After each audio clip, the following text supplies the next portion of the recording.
అవుతుంది. 3 ఇయర్స్లో నాకు ఎన్నో చేసిండు. ఫస్ట్ ఇయర్ మా పాప నాకు 7 months ఉంది. ప్రాఫిట్ దయన్న వాళ్ళు మా ఇంటికి వచ్చారు. నా పాప కడుపులో ఉంది. ప్రాఫిట్ వచ్చి అక్క నువ్వు చర్చికి రా, నీకు మంచిగా అవుతుంది అంటే వస్తా ప్రాఫిట్, కానీ నాకు హెల్త్ ఇష్యూస్ ఉన్నాయి, మా పాపకు డెలివరీ అప్పుడు ఓరో ఛాన్సెస్ అంటారు చెప్పినాం. ఏం కాదక్క నీకు పాప పుడుతుంది మంచిగా అవుతుంది అన్నాడు. ఒకటి ఫ్రేమ్ ఇచ్చిండు పాపది. అది ఇచ్చి ఏం చెప్పిండు అంటే అన్న నీకు ఈమె పుడుతుంది, మీరు సెట్ అవుతారు అన్నాడు. మాకు పాప పుట్టింది. మాకు అదే రోజు అన్నకి ప్రైవేట్ది జాబ్ వచ్చింది. B100లో సెట్ అయినాం. పాపది ఫస్ట్ బర్త్డేకి అదే మంత్లో అన్నకు అది బంద్ చేసి గవర్నమెంట్ జాబ్కి అప్లై చేసిండు. అదే మంత్లో గవర్నమెంట్ వచ్చింది. అటు నుంచి మళ్ళీ B100లో ప్రేయర్ పెట్టిస్తే మాకు ఒకటి ఇల్లుది ఫ్రేమ్ ఇచ్చిండు. ఫ్రేమ్ ఇచ్చి అన్న నీకు మంచి ప్లేస్లో నీకు ఇల్లు వస్తుందా, నువ్వు ఇల్లు కట్టుకుంటావా, కానీ నీకు వస్తుంది అన్నాడు.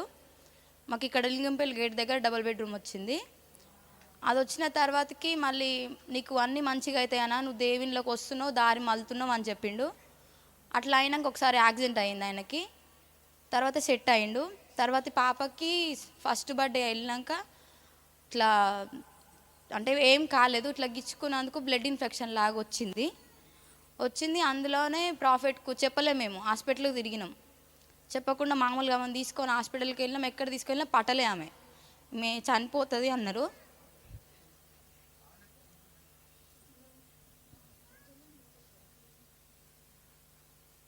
చాలామంది చనిపోతుంది అన్న కానీ ప్రాఫిట్ దానికి అప్పుడు వచ్చినా చనిపోతుంది అన్నాక ప్రాఫిట్ ఇట్లా అంటారు చనిపోతుంది అంటారు అంటే ఏం కాదక్క నువ్వు తీసుకోవు అన్నాడు.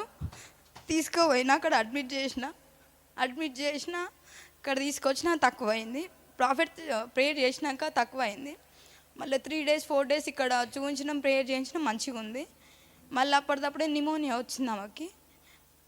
మళ్ళీ అక్కడ నీలపూలు అడ్మిట్ చేసి అక్కడ కూడా అట్నే అన్నారు, ఈ పాపకి ఫుడ్ పెట్టొద్దు, పాలు ఇవ్వద్దు అన్నారు. 3 రోజులు అమ్మకి ఏం పెట్టలేదు, పాలు ఇవ్వలేదు, అన్నం పెట్టలేదు.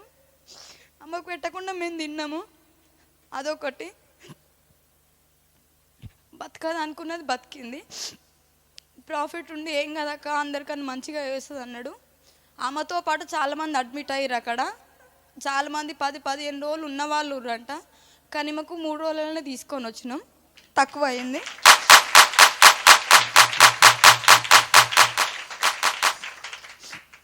ఆమెకు తక్కువ అయింది, ఇప్పుడు మంచిగా అయింది. తర్వాత ఇంకా ఇప్పుడు దేవుళ్ళకి వస్తున్నాం చేస్తున్నాం అన్నట్టు ఇప్పుడు మా వాళ్ళు ఏమంటున్నారు అంటే మీరు అక్కడ పోయి అది చేస్తుర్రు ఇది చేస్తుర్రు, మా దాంట్లో ఉంటలేరు చేస్తలేరు అంటే మేము ఎండ్లో బతికినాం, మేము మంచిగా బతుకుతున్నాం, మేము ఎండ్లున్నాం మంచిగా ఉంటామని చెప్పినాం. మాకు ఎవరు లేకున్నా మేము దేవుళ్ళు ఉంటామని చెప్పి ఇంక మేము దేవుళ్ళు ఉంటున్నాం. ఇప్పుడైతే మంచిగానే ఉన్నాం. ఇదే నాది సాక్ష్యం.